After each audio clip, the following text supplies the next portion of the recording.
Good morning, students. Today we are here with another topic of SST of class 9. Chapter name is first chapter है From Civics. Civics start करने जा रहे हैं. Civics की जो book है उसका नेम है आपका डेमोक्रेटिक पॉलिटिक्स.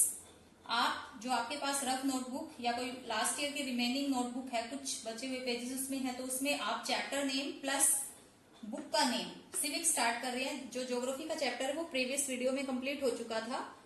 अगर आपको उस चैप्टर से रिलेटेड कुछ प्रॉब्लम समझ नहीं आ रही है तो आप वीडियोस को देख सकते हो, और जो भी आपको उसमें से नोट्स हैं आप रफ नोटबुक में उनको राइट कर सकते हो. नेक्स्ट चैप्टर हमारा जो हम सिविक्स से स्टार्ट कर रहे हैं, फर्स्ट चैप्टर है what is democracy, why democracy. देखिए क्लास, जो चैप्टर है या जो चैप्टर का जो वर्ड है व्हाट इज डेमोक्रेसी, आप डेमोक्रेसी वर्ड से अनजान नहीं है, अननोन नहीं है इससे कि आपने ये वर्ड जो है फर्स्ट टाइम सुना है, ऐसा नहीं है. 6 क्लास से 8 क्लास तक आप इस वर्ड को काफी बार पढ़ चुके हो, इसके मीनिंग को भी जानते होगे कुछ हद तक. अब जो 9th क्लास में ये जो वर्ड है आप इसको बहुत ही ब्रॉड में एक तरह से पढ़ोगे, इसके मीनिंग, इसके फीचर्स, इसके मेरिट्स, डिमेरिट्स. तो जो फर्स्ट, क्योंकि बुक का नाम ही आपका क्या है, डेमोक्रेटिक पॉलिटिक्स, यानी एक ऐसी पॉलिटिक्स जो डेमोक्रेसी पे बेस हो. अब डेमोक्रेसी क्या है, क्वेश्चन यही राइज होता है कि व्हाट इज डेमोक्रेसी, और जब हमें मीनिंग पता लगेगा तो व्हाई डेमोक्रेसी, तो डेमोक्रेसी ही क्यों. देखिए क्लास, सबसे पहले तो हम डेमोक्रेसी का मीनिंग समझते हैं क्या है. डेमोक्रेसी वर्ड जो है वो 2 वर्ड से मिलकर बना है, डेमोस और क्रेटिया, जो ग्रीक लैंग्वेज से लिया गया है. अब ग्रीक लैंग्वेज में जो डेमोस वर्ड है उसका मतलब है पीपल, और क्रेटिया वर्ड है उसका मतलब है रूल. यानी कि डेमोक्रेसी का अगर इन शॉर्ट देखें तो मतलब क्या बन रहा है, पीपल्स रूल. यानी किसका रूल, लोगों का रूल. किसके ऊपर रूल. अब देखिए, एक अब्राहम लिंकन ने इसी से रिलेटेड बहुत ही फेमस डेफिनेशन दी है डेमोक्रेसी से रिलेटेड, जो कि बहुत फेमस है और बहुत इजी भी है. डेमोक्रेसी इज अ गवर्नमेंट, यानी डेमोक्रेसी एक ऐसी गवर्नमेंट होती है, democracy is government of people. यानी जो डेमोक्रेसी गवर्नमेंट का एक फॉर्म है, गवर्नमेंट का एक इस तरह का फॉर्म है जो लोगों की है, ऑफ पीपल यानी लोगों की है, बाय द पीपल लोगों के द्वारा ही बनी हुई है, फॉर द पीपल और लोगों के लिए ही है. तो अब्राहम लिंकन की ये डेफिनेशन बहुत फेमस है, और ये डेफिनेशन हमें बहुत कुछ समझाती है. अगर इस डेफिनेशन का मीनिंग हमने समझना है तो एक सिंपल डेफिनेशन और है डेमोक्रेसी की, साथ के साथ आप इसको राइट भी कर सकते हैं कि democracy is a form of government. यानी डेमोक्रेसी एक ऐसी गवर्नमेंट की फॉर्म होती है, यानी इस तरह की गवर्नमेंट होती है इन विच, जिसमें क्या होता है, rulers are elected by the people. यानी कि जो रूलर्स हैं वो किसके द्वारा इलेक्ट होते हैं, बाय द पीपल. अब क्लास, इसमें कई वर्ड छिपे हुए हैं. एक तो इसमें है रूलर्स. डेमोक्रेसी का मीनिंग आपको पता ही लग गया कि पीपल्स रूल्स. अब इसमें जो वर्ड छिपे हैं देखो, गवर्नमेंट, रूलर्स और पीपल. रूलर्स कौन और पीपल कौन, बाय द पीपल. और गवर्नमेंट क्या है. देखिए यहाँ पे जो गवर्नमेंट है वही रूलर्स है, लेकिन वो जो रूलर्स है वो कौन है, जिनको की इलेक्ट किसने किया है, बाय द पीपल. अब बाय द पीपल कौन है, बाय द पीपल में क्या सारे लोग शामिल हैं, क्या सभी लोग शामिल हैं. तो ये जो सिस्टम होता है ये हर देश अपने अपने अकॉर्डिंग अपनाता है. जैसे कि इंडिया में क्या अपनाया हुआ है, यानी जो रूलर्स हैं वो किसके द्वारा इलेक्ट होंगे, जो 18 ईयर्स से अबव है. यानी कि हमारा, आप सबको पता है, यूनिवर्सल अडल्ट फ्रेंचाइजी है. लेकिन इन सब चीजों को समझने से पहले सबसे पहले हमें, आई होप आपको डेमोक्रेसी का मीनिंग समझ आ गया होगा कि डेमोक्रेसी गवर्नमेंट की एक ऐसी फॉर्म होती है जिसमें रूलर्स जो है वो लोगों के द्वारा इलेक्ट होते हैं. गवर्नमेंट की कई सारी फॉर्म्स होती हैं, जैसे डेमोक्रेसी होती है, मोनार्की होती है, डिक्टेटरशिप होती है, या एरिस्टोक्रेसी होती है, या टोटलिटेरियन होती है. बहुत सारी फॉर्म्स होती है डेमोक्रेसी की. अब जो आज प्रेजेंट टाइम में पूरे वर्ल्ड में अगर हम देखें तो मैक्सिमम ज्यादातर देशों ने डेमोक्रेटिक फॉर्म को ही अपनाया हुआ है. यानी कि जो पहले, अगर हम आज से 100-200 साल पहले की अगर वर्ल्ड हिस्ट्री को या हिस्ट्री को देखते हैं, डीपली उसको स्टडी करते हैं, तो हमें डेमोक्रेटिक फॉर्म ऑफ गवर्नमेंट बहुत ही रेयर दिखाई देता है, बहुत ही रेयर. तो किस तरीके से अराइज हुआ ये तो हिस्ट्री का एक अलग टॉपिक बन जाता है कि डेमोक्रेसी क्यों इतना लाइक किया गया. इस बुक में या इस चैप्टर में हम सिर्फ इतना ही देखेंगे डेमोक्रेसी को ही क्यों अडॉप्ट किया गया है, ऐसा क्या फीचर्स है, क्या उसकी कैरेक्टरिस्टिक्स है कि हमने डेमोक्रेसी को ही अडॉप्ट किया हुआ है. तो नेक्स्ट टॉपिक इसी से जुड़ जाता है. देखिए पूरे अगर देखें तो सबसे बड़ा देश आज वर्ल्ड में, सबसे बड़ा जो डेमोक्रेटिक देश है वो इंडिया है। आप जो भी टॉपिक है डेमोक्रेसी से रिलेटेड जो भी पॉइंट है अगर उसको समझना है तो आप इंडिया को अपने माइंड में रखना। इंडिया के कंटेक्स्ट में हम हर चीज को समझते जाएंगे।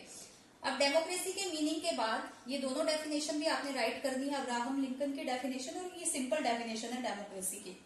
उसके बाद डेमोक्रेसी के फीचर्स देखते हैं कि ऐसे क्या फीचर्स हैं, क्या कैरेक्टरिस्टिक्स हैं जिसकी वजह से कि डेमोक्रेसी को मैक्सिमम देशों ने अडॉप्ट किया हुआ है। तो देखिए फीचर्स क्या है। फर्स्ट फीचर है इसका rulers elected by the people, यानी कि जो रूलर्स होते हैं, रूलर्स मीन्स कौन होते हैं, जो गवर्नमेंट होती है, जो गवर्नमेंट के लोग होते हैं जिनको कि हम इलेक्ट करते हैं। देखिए इंडिया की इतनी बड़ी पॉपुलेशन है, हम कहें कि हमने डेमोक्रेसी को अडॉप्ट किया हुआ है, लेकिन सारे व्यक्ति जाकर गवर्नमेंट नहीं चला सकते। तो इसके लिए हम क्या करते हैं, इसके लिए हम अपने रिप्रेजेंटेटिव इलेक्ट करते हैं। वो रिप्रेजेंटेटिव ही हमारे रूलर्स होते हैं जो कि हमें रिप्रेजेंट करते हैं एक तरह से, क्योंकि वो हमारी चॉइस से वहां गए हुए हैं। वो हमें रिप्रेजेंट करते हैं, हमारी चॉइस को ध्यान में रखते हुए वो कानून बनाते हैं। कोई भी जो उन्होंने डिसीजन लेना है वो हमें देखकर इस चीज को बनाते हैं, क्योंकि उनको बनाने वाले कौन है, हम हैं।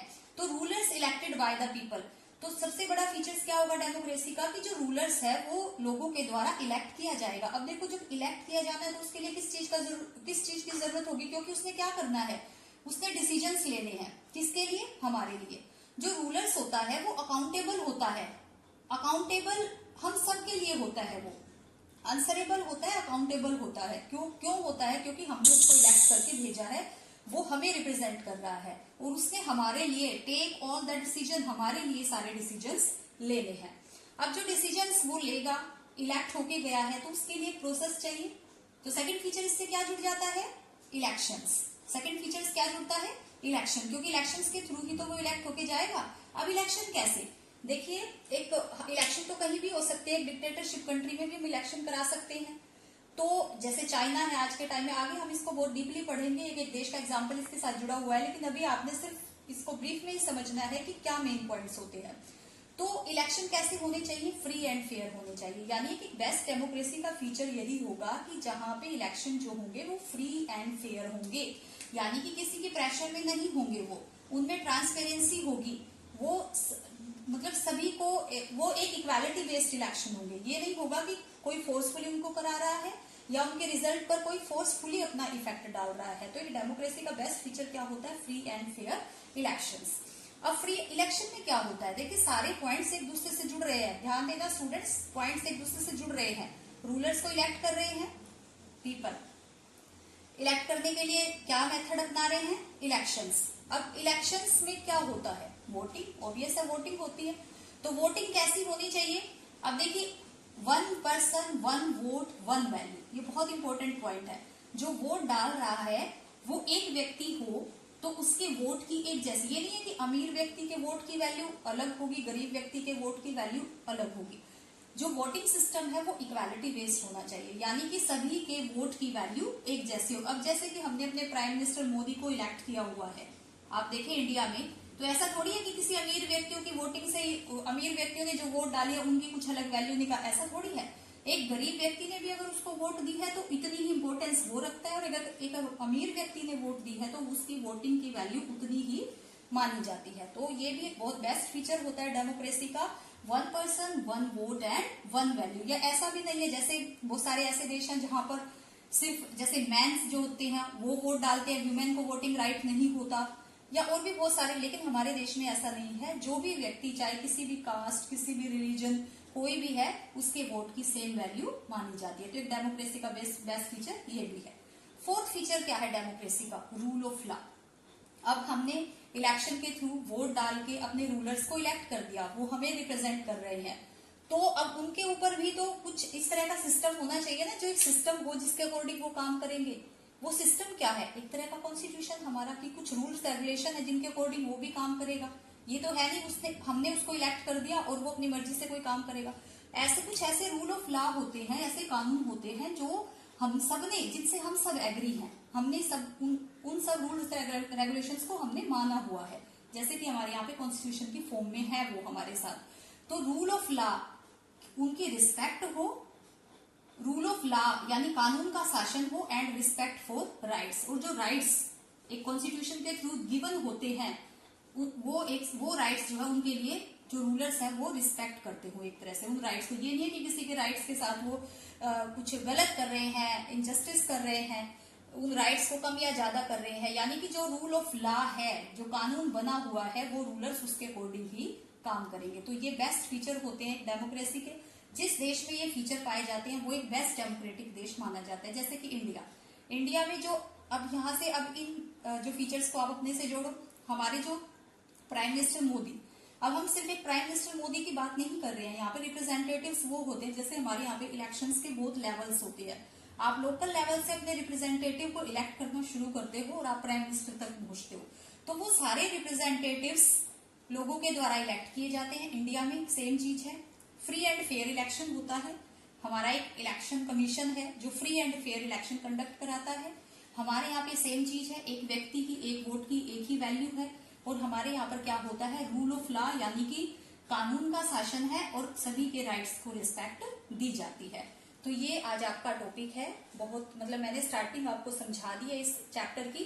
कल हम जो नेक्स्ट टॉपिक में हम करेंगे वो हम करेंगे एक एक जो फीचर्स है, इसको हम एक केस स्टडी है इनकी। जैसे एक फीचर है उसकी केस स्टडी, फिर दूसरा फीचर है उसकी केस स्टडी, जिसमें कि एक एक देश का एग्जाम्पल दिया हुआ है साथ में। जैसे इसके साथ पाकिस्तान का एग्जाम्पल जुड़ा हुआ है, फ्री एंड फेयर इलेक्शन के साथ चाइना का एग्जाम्पल जुड़ा हुआ है, 1 पर्सन 1 वोट के साथ सऊदी अरब का एग्जाम्पल जुड़ा हुआ है, रूल ऑफ लॉ के साथ जो है जिम्बाब्वे का एग्जाम्पल जुड़ा हुआ है। तो ये 4 देशों की केस स्टडी करेंगे इनके साथ 1 बाय 1।